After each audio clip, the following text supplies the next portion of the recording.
There was a moment when you actually said you gave up. Surrender is an outcome far worse than defeat. Never forget what you are, damn it. Where is your sane pride? Wipe that smile off your face. Is that your only goal? You think it ends there? Think about the next threat. In a year or 5 or 10. Or think about your pride. Then I won't tolerate you losing to anyone. You'll be the best or you'll be nothing. Come on, find a way. I entrusted everything to you. Like, subscribe, and let's get straight into it. When's the last time you talked to her? Why does that matter? You know, I'm asking, why does that matter? This is Brent Williams and his wife, Erin Mulcahy. To say their marriage is on the rocks would be something of an understatement. I didn't want to be with Brent because he was trying to hit me, and I don't want to be hit anymore. When did he hit you last? I'm afraid to tell you.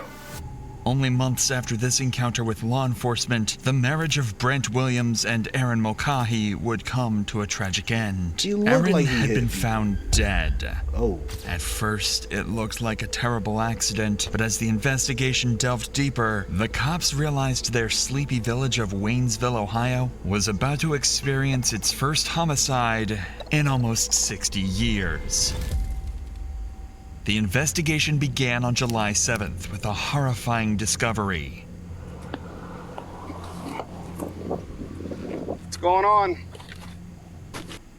Imagine being able to build anything just by thinking about it.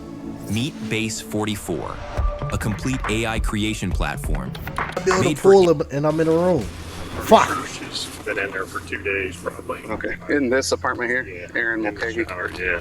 Okay. Brent and his dad was here the other day. Cross-eyed fingers chat. And she was in the shower then. Okay. Yeah. I heard the water running, and I looked underneath the floor, and water was running out. Running out. And so she's in here? All right, I'll be back. Okay. Oh, yeah. Okay. Yeah, definitely. Rigor mortis has already set in. Okay, I'll have you guys step out here because I'm going to have to get some pictures and things like that. So she's in the shower. Rigors set in. Last time anybody saw her was a few days ago. Still getting some additional information on all that. Brent was here, her ex-boyfriend or whatever was here a couple days ago. And What's your footprint number?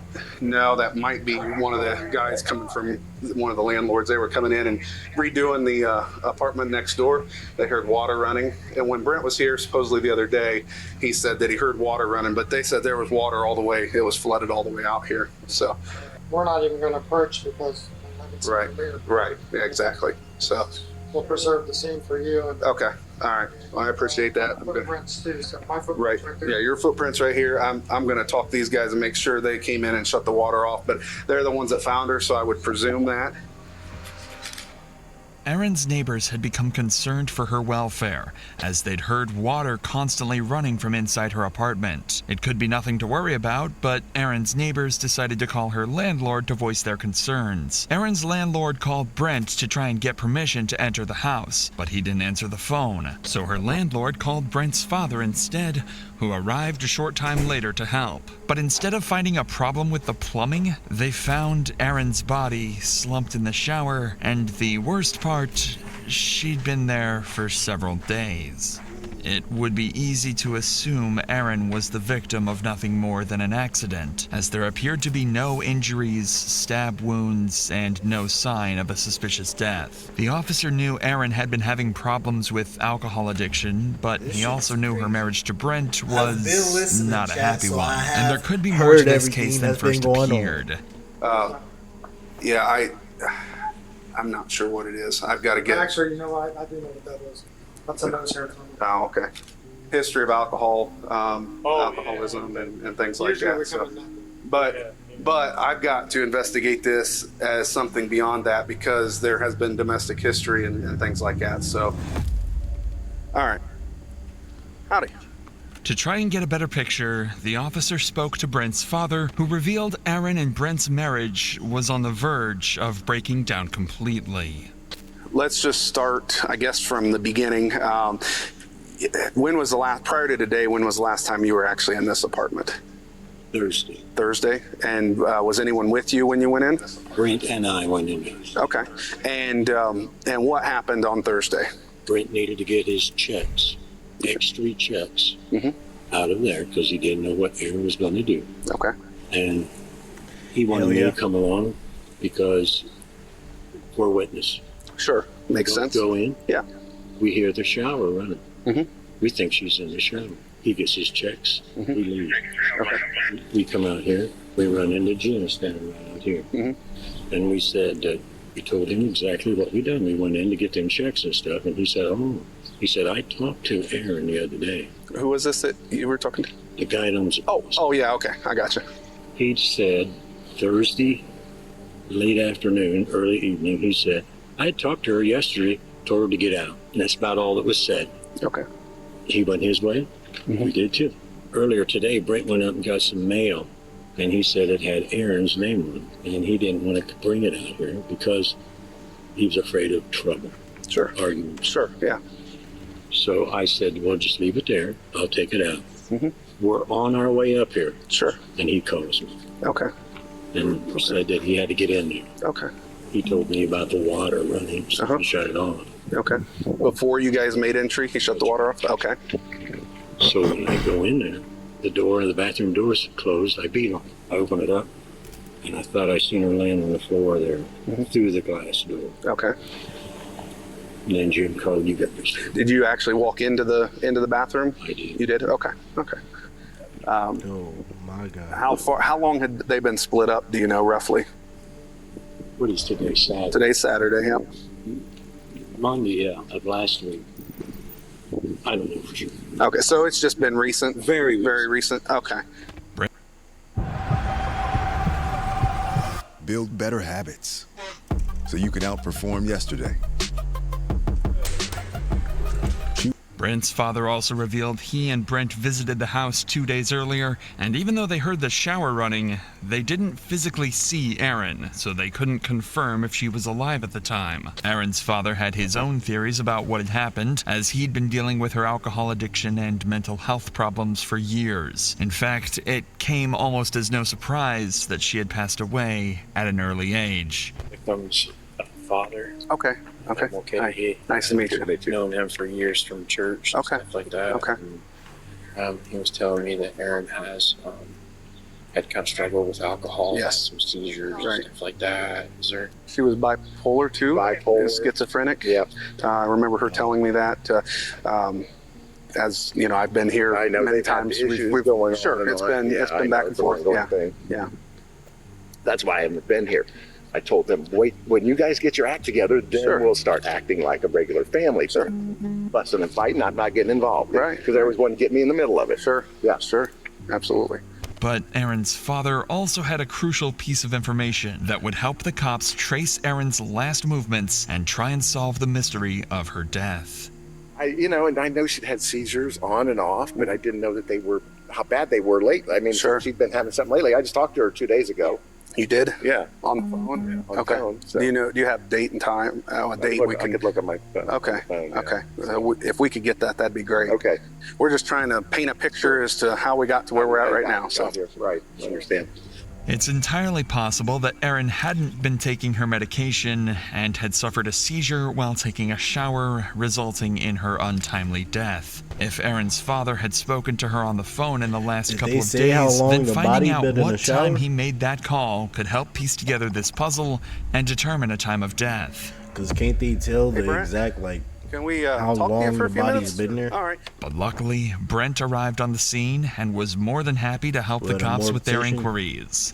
At this point in time, everything's, fine, and we're just here to talk and try to get this figured out, okay? Yes. So that's why we're here. Well, let's just start with when's the last time that you actually talked to Erin?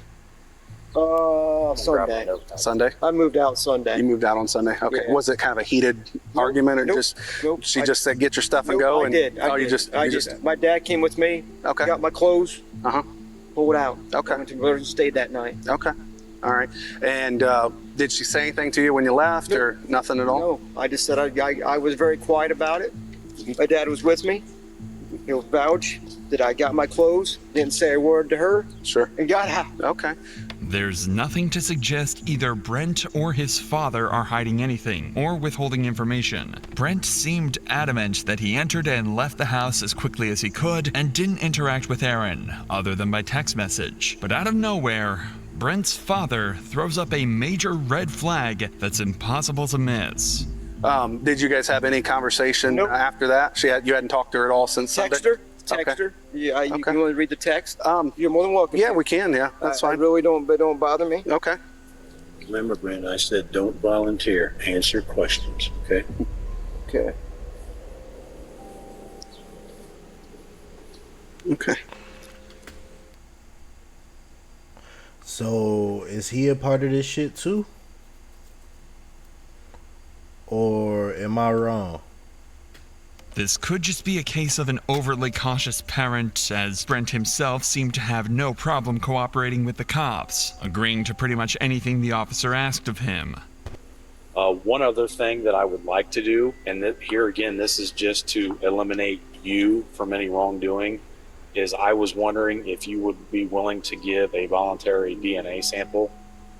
Like for my swab, swab. I'm willing to do that. Yeah, okay, all right, perfectly. That's absolutely perfect. So I got a consent form here. I'll fill that out and then I'll have you sign it, and then we'll just get a swab from your cheeks and boom, done. It's pretty simple. It's pretty, if that's okay with you. Sounds like a plan. But when it came to giving up his cell phone, Brent suddenly seemed reluctant to cooperate. So are you saying that you really don't want to give up your phone at this time then? Well, I don't want to give my phone. I have no reason to give up my phone. You've seen all the information I got on my phone. Okay. I get calls. I might need calls from my parents.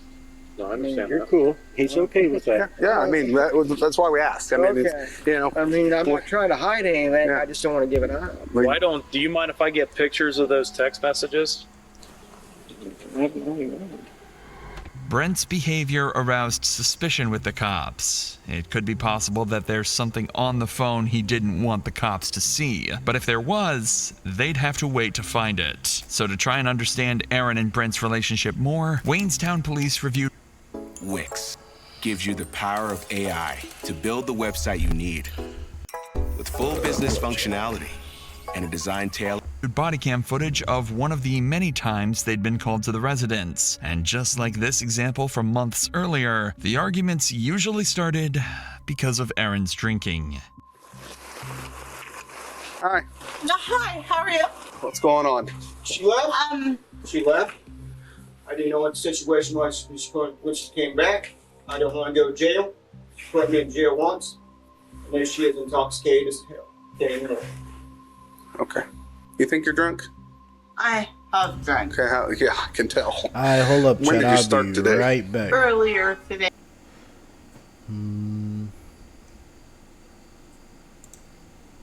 We're married, so I'm allowed to live here, and he is, I would imagine.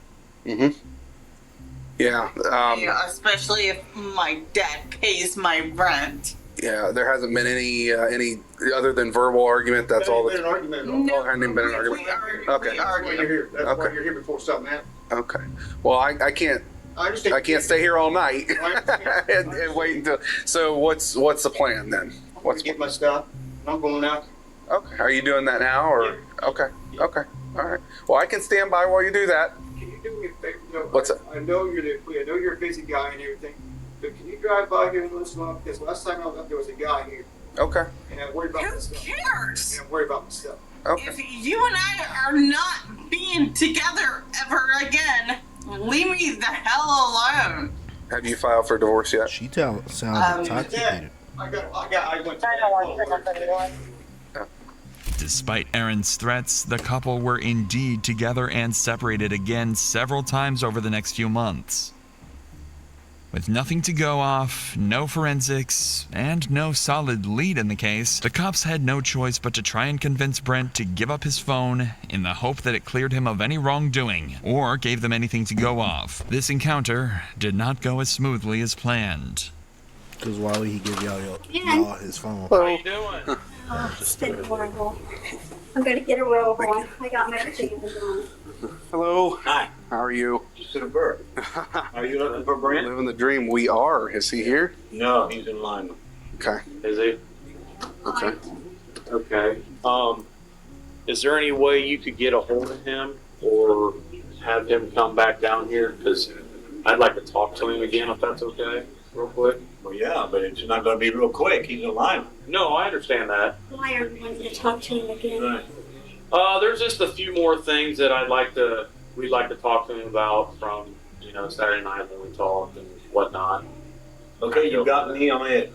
You got his mother on it. Okay.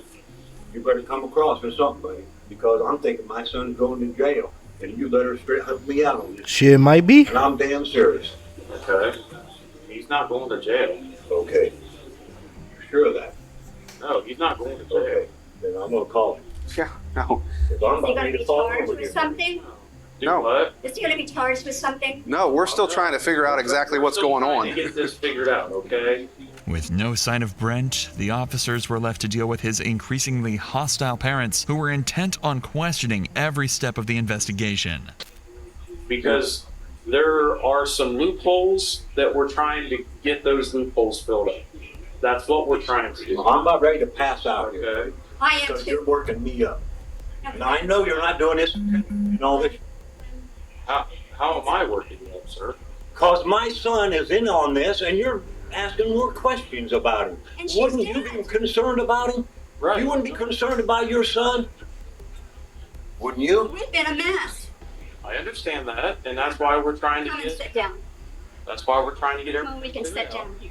When I left down there the other day talking to you, I felt pretty good. Right. And then you come back and lay this on me. Well, and that fella right there told me the same, give me the same feeling. Right. Well, and when what I tried to explain is all we're trying to do now is, whenever you have a conversation with somebody, you go back and you think, oh gosh, I wish I would ask this question, or I wish I. You say that when you come in. Well, You were secretive, like I got to talk to him, and I understand that you got to talk to him, but you got to understand we're living through this. Sure, absolutely. Well, I understand You that. got children. No, I do not. You can choose to raid the caravan, or you can choose to guard it. This is a game where Hell yeah, slaying caught it monsters straight. are not the only. But you're lucky. The situation wasn't improving, and the cops' very presence seemed to be making things worse, with Brent's father on the verge of losing control. No, we're really all we're trying to do is fill in some gaps. We had some questions. You got pissing me off. No, I don't understand why you're upset. I do. Hold up, I'll be You're acting like you're going to try and put my son in jail. That's what I'm thinking. Tell me if I'm wrong. You're not. You're wrong. I am not. I have no intention on putting your son in jail, but I'm scared to death you are. we have an obligation to figure out what took place as well. And there's a couple more questions that we have for him. And the reason we came here is because this is where he is living. If he wasn't living here, we would go to where he lived. With the officers making no progress, they decided it was in everyone's best interests to back off and turn their attention elsewhere to search for the answers. The cops would get some of the answers they needed when the autopsy report came back, and the results were much worse than anyone could have expected. Erin had been strangled and had traces of blood in her mouth, suggesting she'd also been punched or struck with an object. So for the first time since 1959, Waynesville police opened a homicide investigation. Armed with this new information and a warrant for Brent's cell phone, the cops once again called on the Williams residence. And although Brent was home this time around, the welcome wasn't any warmer than their previous visits. Morning. How you doing? Okay, wonderful. What can we do for you? So how you doing this morning? Great. Wonderful. Wonderful. Is this being recorded? All conversations I have are recorded. Yeah. So, okay. Why weren't we told that? Because it's not an obligation to let you guys. No, we're not keeping anything from you guys. Okay. We're getting the counsel. Here is William Clue. Okay. I'm calling him today. Okay. We've got his number. We don't need his Now, number. you didn't tell us this is it. I'm done. You're scaring us. Yeah, you're scaring us. When I saw his phone, I knew. Actually, I was checking the time. I was actually checking the time, but. So, I mean, no, that's fine. We this is how we do everything. You should have told us. Okay. we're not obligated to let you know. I mean, It's been nice if you would have said that to him. okay. Just like if you get pulled over on the side of the road, you're being recorded always. The cruiser cam and everything else. We're getting legal counsel, all three of us, That's absolutely not a problem. today. No problem. That's not a problem. You should have let us know that. Okay. No, you're not being fair. Okay. Well, that's fine. You're not being You fair. want to stay? I'm going to call Pete real quick. Yeah, that's fine. Okay. Why are you calling Pete? Hey, Yes, sir. Why are you calling Pete? Calling. Who you? I'm calling the other detective. He's got some paperwork to give to Brent real quick. Okay. No, they're going to fill it out with that. No. That's No, it's not about filling it out. not a problem. I'll be right back. You guys are not doing us fair. You're not treating us fair, but. I can't apologize for coming here at 9 at night. Yeah, but I really can't. he said that this was not, he's not going to arrest my son. We are not. That could wait till today. We are not arresting him. Did you have anything else? One thing's for sure, all four of you got me scared. All four of you. I'm scared. Like I said, I haven't slept. the only thing You we're guys trying to don't do is trying to figure out and run every answer, question, anything down that we can to figure out what, because it's not right. My son's going through his wife's funeral, and you guys are putting taking his phone. What him of all people, at some point, would say, you guys did everything you could. Well, I know it doesn't seem that way now. The thing is, we all know in our hearts why that lady died. Why did she die? Because she did alcohol.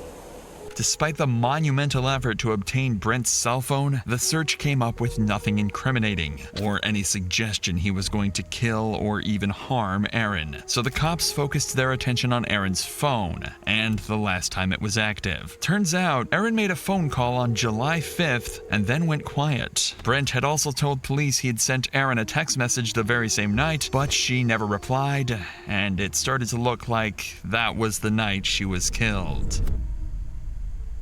But it was when the cops spoke to one of Aaron's friends that they realized they might have found a new suspect, a man named Jimmy. Aaron had met Jimmy for an illicit encounter after she joined an online dating app behind her husband's back.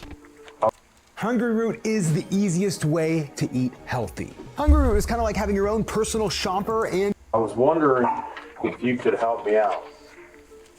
I actually am coming to you for some help if you don't mind.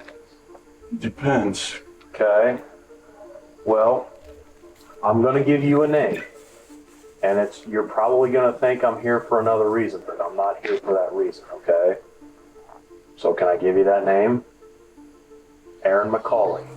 There's a very good reason the cops are being very gentle with their suspect, and that's because after he and Aaron slept together, she accused him of assaulting her in an investigation that was still ongoing at the time. The cops could be forgiven for thinking Jimmy is involved and that he may have a motive to kill Aaron, but Jimmy is clear that he didn't assault Aaron at all and hadn't been in touch with her since. I don't know if you have heard that she had passed away. No, I didn't know. I haven't spoken to her. What I would like to know is how you met her. Online? Okay. Do you remember what dating website that was? Plenty of Fish. Plenty of Fish? Okay. Jimmy had been cooperative and provided a sample of DNA, so even though he was still on the cops' radar, they were confident he wasn't involved in Aaron's murder. This left the investigation back to square one. But just when it looked like the case might stall altogether, the cops received information from someone who had become involved with Brent after Aaron's death. And what she told the cops blew the case wide open. This is Tiffany, and she met Brent after they started chatting on a dating website. He wanted to meet up with me last weekend, and I kept telling him I had to work. Okay. Well, then he kept texting me and calling me, so I finally got back a hold of him. And then we were just texting. So we met yesterday over at Shawnee, Reed Road. But he started talking about his wife dying. I'm like, okay, I thought maybe it happened, a while ago. But the more and more talked, I said, so how long ago did it happen? Oh, it's not been 2 weeks yet. So my first reaction was, are you serious? I mean, if my husband died, and I'm a widow, I wouldn't be worried about being on these chat lines and doing this whatever, Her description of Brent's chilling attitude towards his deceased wife is a major red flag for the cops. But the worst was yet to come, as Tiffany single-handedly helped solve one of Waynesville's most brutal crimes when she revealed Brent's true motive for killing his wife. But the way he said it was weird as hell. What did he say? We were just sitting there, and he was talking about, you know, he's got to get this on in his life. I said, we don't have to rush this. Even though I wasn't trying to be, I just talked to him. I said, we don't have to rush this. I said, you know, because you need to grieve for your dead wife. I said, most of what people are. He goes, well, I was done, I already grieved. He goes, I didn't even care before she died. I've been okay with this. He's like, I'm ready to move on. And then he's all happy about getting a check in the mail for her death. The way he said it, he was like, weird. He said, well, I'm waiting for a check in the mail. I said, for what? And he said, life insurance. And I said, well, you took one? He's like, yeah, I took one out on her. He's like, I knew she was going to die. I said, well, Did he say how much? $25,000?